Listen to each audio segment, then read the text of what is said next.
Hi guys, welcome back to my channel. So I thought I'd do this video because recently I have kind of decided to change up my skincare routine and basically figure out like what all of the products that you see advertised everywhere about, like, does this to your skin, does that to your skin.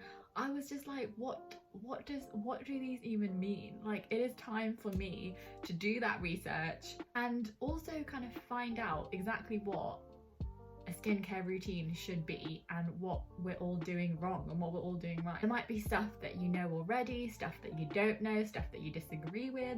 That is all perfectly fine. Everyone's skin is different, everyone's routine is going to be different, and literally just gonna be me sharing what I have found out. So I asked all my friends, but mostly my guy friends, because I kind of know that girls will tend to have, you know, a bit of a skincare routine going on, and that's a stereotype I'm making, but I feel like it's true, so please don't hate me. But I asked mostly all of my friends who are guys what their skincare routine was like, what they used on their face, essentially what they did to look after their skin. And I was actually pretty surprised with some of the responses that I got. Like, some had a fantastic skincare routine, like sounded like they knew exactly what they were doing and it was great, and if they're watching this they know exactly who they are. And then others didn't really do that much at all. So I thought I'd do a bit of research into skincare because I thought the principles apply to both guys and girls, so this is why it's a unisex video. Also, all of the websites that I got my information from and did my research I'll link below as well. I am not claiming, I'm not saying I, am a dermatologist and know exactly what I'm talking about, because I definitely don't. I'm just sharing what I found out and what works with my skin and what works with some other people's skin. If you're interested and I've hooked you, then carry on watching. Sit down, get comfortable, and I'm just gonna break it down for you guys. Also, if you haven't already, click that subscribe button. There's gonna be 4 parts to this video. Part 1, the science behind the skin. Interesting fact, did you know that your skin makes up 16% of your body weight, and it is the largest external organ of your body? So the skin is made up of 3 layers. You've got the epidermis at the top, the dermis, and the subcutaneous tissue. Each layer has basically got a specific function.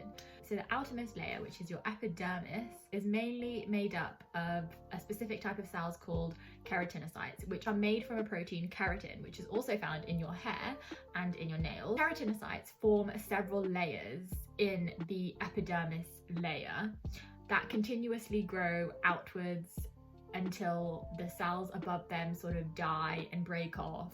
Then the cells below them keep growing. So it's like a continuous cycle. Epidermis also contains a type of cell called Langerhans cells, which essentially alert the body's immune system to viruses and other infectious agents. And then underneath that layer you've got the dermis, which essentially provides strength and elasticity to the skin using the proteins collagen and elastin. In this layer you've also got blood vessels, which help to regulate the body's temperature by increasing blood flow to the skin to allow heat to escape, or by restricting blood flow to the skin when it is cold. You've also got a bunch of nerve fibers in this layer which basically respond to pain, sensation, touch, and relay all that kind of information to the brain. You've also got some hair follicles and sweat glands. Underneath the dermis you've got the subcutaneous tissue, which basically is a layer of fat that works as insulation and cushioning against physical trauma from things like knocks and falls. Part 2, figure out what kind of skin you have. Do you have dry skin? Do you have oily skin? Do you have combination skin? Combination basically means that certain areas of your face are dry and certain areas of your face are oily. You basically have a mix going on. Or do you have sensitive skin? Because essentially your skin care routine has to be tailored to your kind of skin. For example, if you have oily skin, you don't want to be buying an oil-based cleanser, because what is that going to do? Ain't going to do nothing for you.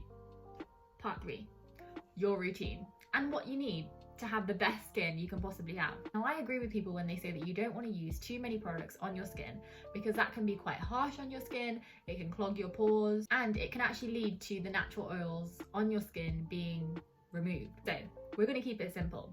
So let's go to the 4 core needs of the skin: cleanse, hydrated, nourished, and protected. You need to have a good cleanser, aka face wash. Your cleanser needs to be suitable and match the kind of skin you have.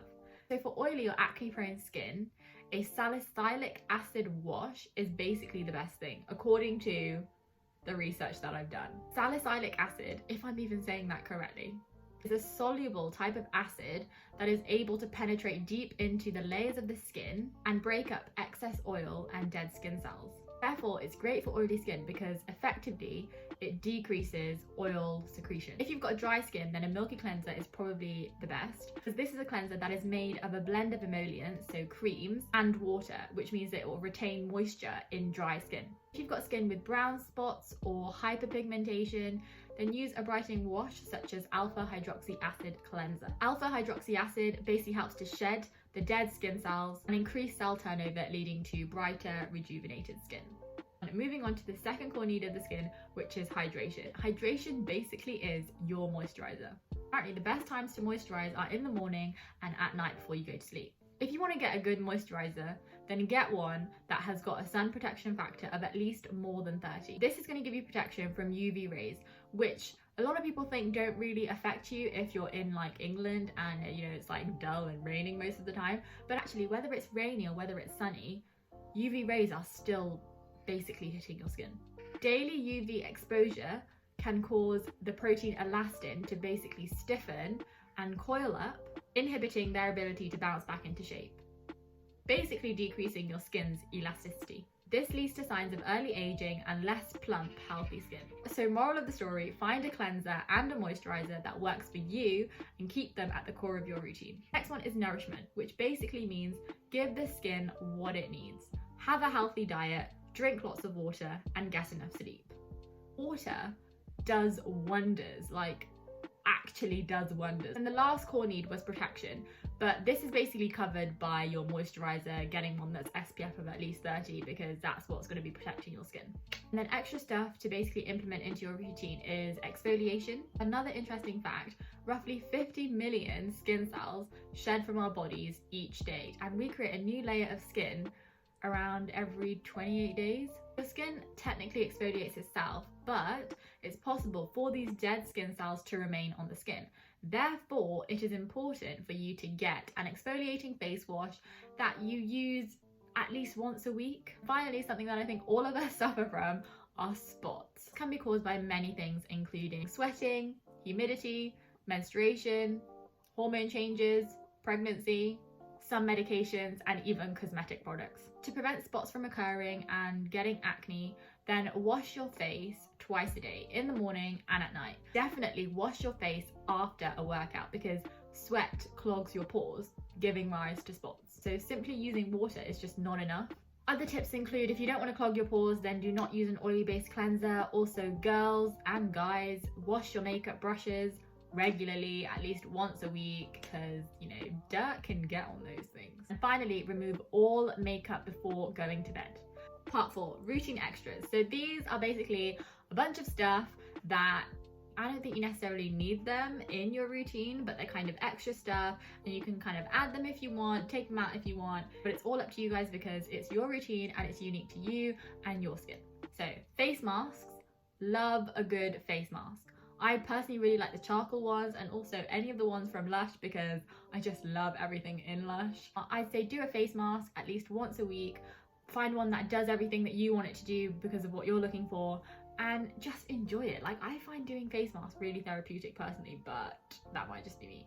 Secondly, serums. So there are so many serums like out there in the market and they all advertise having these like different ingredients like retinol and vitamin C and all of this, and I didn't really know what half these things actually did, so I looked into that for you and I'm going to tell you right now. Starting with alpha hydroxy acid. So as mentioned before, this is basically an ingredient that helps to shed your dead skin cells and increase cell turnover, leading to brighter, rejuvenated skin underneath.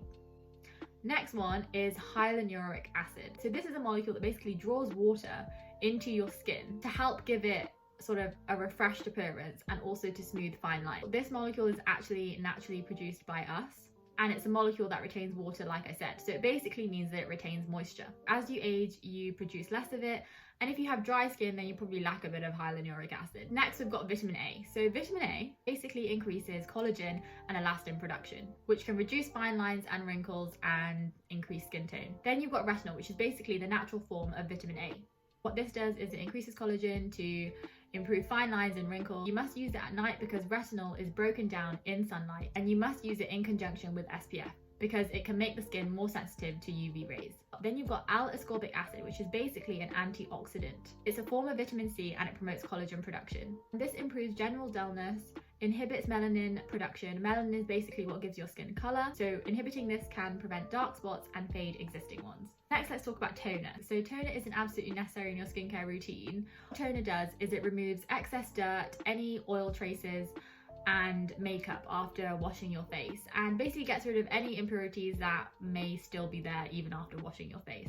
And it also balances the pH on your face. You should use toner after washing your face with your facial cleanser, but before moisturizer. You'd be surprised as to how much dirt actually gets onto your face, especially when you're living in a city where there's, high levels of pollution, aka London. There have been times where I've showered, washed my face, put moisturizer on, haven't put any makeup on, and then I'll go out for a few hours or for the day. I'll come back, wash my face, then get my toner and my cotton pad and, do it and all over my face. And the dirt that is on that cotton pad after putting my toner on is shocking. Like, it's shocking. It's disgusting. It's gross. That's even after washing my face. Like, where is this dirt coming from? It's like the dirt is in the air, which is pretty gross if you think about it. So that's why I definitely recommend using toner in your routine, because you just need to get rid of that excess dirt. Like, nobody wants that. And then lastly, something for your spots. So I use this, which is the Tea Tree Witch Hazel by Boots, and it works like magic. Like, it is the best thing that I've ever used to put on any spots that I do get. I've been using this all my life and I've never switched to anything else because I don't need to. This gives me everything that I need in terms of tackling spots. So go buy that. Now, I know I said that this was a unisex video, but honestly I don't really know that much about shaving in terms of like shaving the face. I suppose the same principles apply to when you shave other parts of your body, but I guess the skin on your face is more sensitive and it's different. But shaving basically removes the outermost layer of your skin, can also lead to a bit of inflammation, a bit of redness and a bit of dry skin. So I say the best thing to do is to use sort of a shaving cream or a balm after, and also moisturize your skin as well after shaving, because you don't want to have sort of the peeliness going on. That is all the information out there now, so congratulations for staying to the end of this video. Lol. Great skincare takes time and it takes patience, and you're not going to see results like overnight or even in a few days, but if you just keep going with your routine or whatever you want to call it, then you will eventually see results. And just remember that everyone's different, everyone's got different kinds of skin, and some people might have routines that are already working for them and that's absolutely great. Some people might not and they're looking to change it up or add things or take things out, and that's also great too. And I hope that you gained something from this video and hope that the information was helpful. And I don't think that you need to break the bank in order to get really good skin products and to have a good routine that works for you. I am all about affordable products because I'm a student and I just don't have that kind of dollar to be spending. That's why Superdrug, Boots, those kind of stores are like my go-to. Also, Superdrug have got student discounts, so you're welcome. So just go have a browse if you want to with any products you have in mind and just enjoy, because you're worth it. I hope you liked this video and you found it useful. If you did, don't forget to like, comment and subscribe, and until next time, see ya.